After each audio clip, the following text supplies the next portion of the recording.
लगातार बिहार में फोकस नरेंद्र मोदी का रहना निश्चित ही इस बात का इशारा है कि एनडीए ने अपनी तरफ से आने वाले चुनाव की तैयारियां पूरी तरीके से शुरू कर दी है।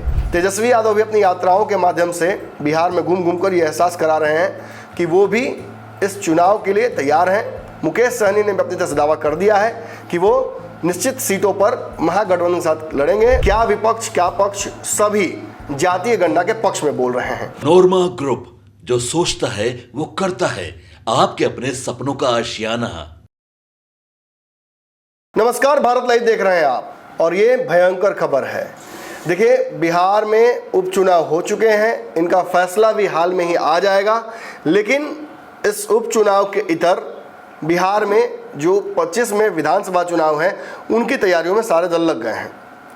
इस उपचुनाव को भी उसके मॉकअप टेस्ट के तौर पर लिया जा रहा है।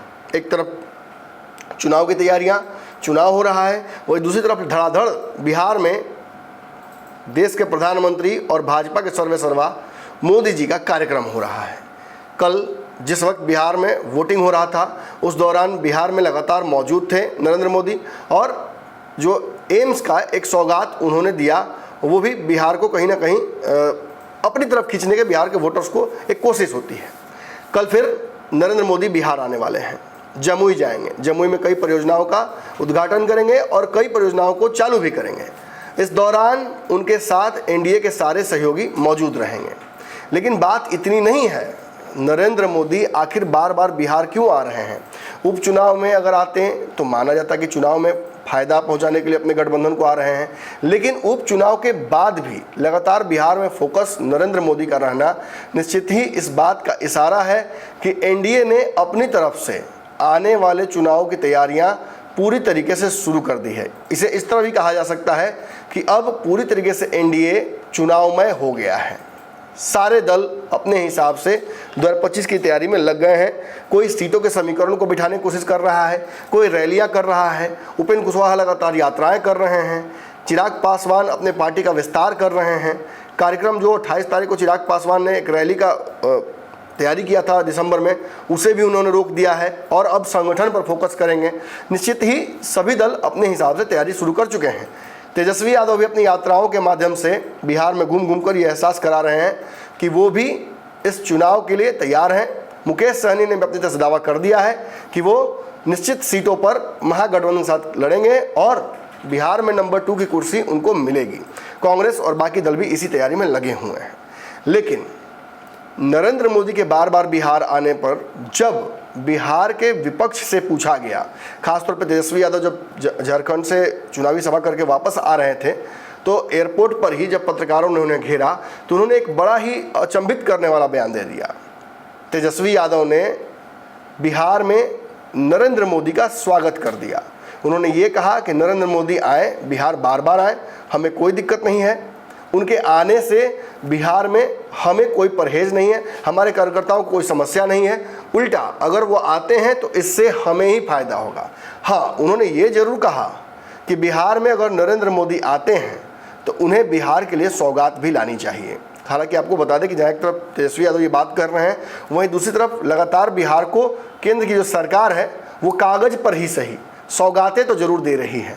अब इसी पर हमला करते हुए और पेच फंसाते हुए और कहीं ना कहीं नीतीश और चिराग को झटका देते हुए तेजस्वी यादव ने ऐसा बयान दे दिया है जिसकी वजह से चिराग पासवान और नीतीश कुमार की बेचैनी बढ़ जाएगी। उन्होंने प्रधानमंत्री का स्वागत करते हुए ये कहा कि प्रधानमंत्री अगर बिहार आते हैं तो हम भी उनका स्वागत करते हैं, लेकिन एक शर्त हमारी रहेगी, मैं उनके साथ हूँ। अगर बिहार के विकास की बात करेंगे वो तो मैं उनके साथ हूँ। उन्हें बिहार को विशेष राज्य का दर्जा देना चाहिए, इसके बाद ही बिहार का कोई व्यक्ति उनके साथ खड़ा हो पाएगा, वरना हमें प्रधानमंत्री के मंशा पर हमेशा शक रहेगा। जब ये बात तेजस्वी यादव बोलते हैं तो निश्चित ही एक और किस्सा याद आता है। जब नीतीश कुमार बिहार में भाजपा से अलग हुए थे तब बिहार में विशेष जो एक प्रक्रिया शुरू हुई थी जिसे कहा जाता है जातीय जनगणना, जिस जनगणना के लिए नीतीश ने भी भरी सभा में माना कि तेजस्वी यादव ने ही उन्हें उकसाया, तेजस्वी यादव ही उनके पास गए।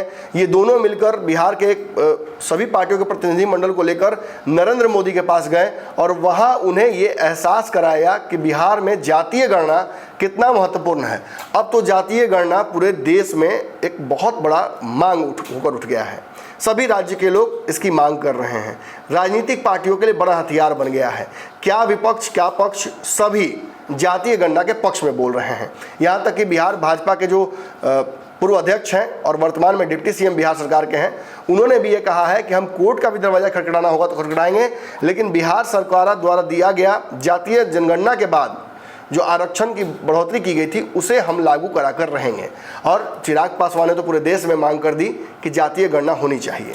जहाँ एक तरफ ये आम राय एनडीए में भी है, जिसके चलते एनडीए के बाकी दलों को कहीं ना कहीं आपस में असमंजस की स्थिति उत्पन्न होती है, वहीं तेजस्वी यादव ने पेच फंसा दिया है।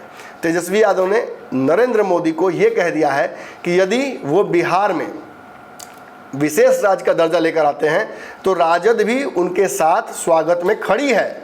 निश्चित ही इससे एनडीए के मिजाज को बिहार में थोड़ा बहुत झटका लगना तय है। आप सुन सकते हैं इस बयान में क्या कुछ तेजस्वी यादव ने कहा है। प्रधानमंत्री कल आ रहे हैं जमुई, कल दरभंगा में थे और कल प्रधानमंत्री का जमुई में सभा होने जा रहा है। ये नहीं, थोड़ा ऊपर उठाइए। ठीक है, आए प्रधानमंत्री तो आने में क्या दिक्कत है। ठीक है, लेकिन हम लोग तो लगातार जो है इस सवाल को उठाते रहे हैं कि भाई बिहार ने सबसे ज़्यादा आपको जो है मत दिया, आपको प्रधानमंत्री बनाने में अहम भूमिका निभाई है, तो बिहार के साथ सौतेला व्यवहार ना करें। बिहार के साथ जो बिहार की पुरानी मांग रही है हम लोगों की, बिहार को विशेष राज्य दर्जा देने की, विशेष पैकेज की, तो वो कम से कम वो काम तो होना ही चाहिए। और प्रधानमंत्री आ रहे हैं, मुख्यमंत्री मिल रहे हैं, तो मुख्यमंत्री जी को भी बोलना चाहिए ना कि भाई देश भर में जो है जाति आधारित जातिगत जनगणना जो है जल्द से जल्द कराए। अब तक सेंसस नहीं हो पाया, तो कास्ट सेंसस तो दूर की बात है, तो सेंसस में ही एक कॉलम जोड़ना है कास्ट जाति का, तो वो कम से कम जल्द से जल्द वो कराना। पीएम ने आरोप लगाया है। आपके सपनों को हमने सजाया है, ई होम्स पैनोरमा को हमने बनाया है। ई होम्स मेरा एक सपना था जिसपे मैं पिछले 4 साल से काम कर रहा था। हमने जो बनाया है वो सबने है माना। ई होम्स पैनोरमा में हो आपका भी आशियाना। और फाइनली हमने 2021 में इस प्रोजेक्ट को लॉन्च किया। बहुत लोग अप्रिशिएट कर रहे हैं कि पूर्णिया जैसे शहर में, बिहार के, एक तो बिहार की बात करें उसमें भी पूर्णिया जैसे छोटे जगह में इस तरह का लाइफस्टाइल देना, ये सुन के हम लोगों को बहुत अच्छा लगता है। ई होम्स में हमने कुछ और भी किया है, जैसे हम जिस जगह में रह रहे हैं हमारे फैमिली सिक्योर हो, उनको सिक्योरिटी का ध्यान में रखा है।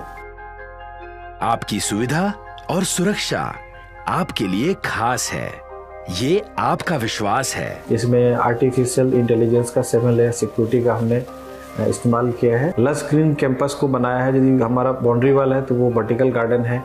ये जितनी भी फैसिलिटी होता है एक इंटरनेशनल टाउनशिप में ई होम्स है, ये हम लोग विश्वास नहीं कर पा रहे हैं। जो भी हमारे मित्र दोस्त या जो भी हमारे बाहर के बाहर आते हैं तो हम लोगों को बहुत अच्छा सुनने को मिलता है और बहुत अच्छा क्रेडिट मिल रहा है। वो सारा हमने सिर्फ एक बिल्डिंग नहीं बनाया, हमें एक बहुत अच्छा लाइफस्टाइल दिया ई होम्स में, और मेरा एक सपना था जिसको मैं आज फुलफिल होते हुए देख पा रहा हूँ।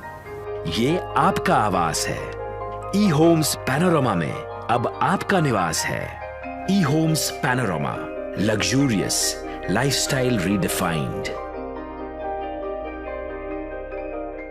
पैनोरमा ग्रुप, जो सोचता है वो करता है। अगर ये वीडियो पसंद आई और वह बिहार के राजनीति और बिहारियत से सरोकार रखेनी तो सब्सक्राइब बटन दबा के चैनल के सब्सक्राइब कर ली। ओजे एगो घंटी बा, ओकरा बटन दबा देला से कुल सटीक और मारक खबर रुआ मुफ्त में मिल जाई। अगर रुआ पत्रकारिता के हमनी के नया प्रयोग में सहयोग कर चाहतानी तो ज्वाइन बटन दबा दी। पेटीएम नंबर नोट कर ली 9386816700। धन्यवाद।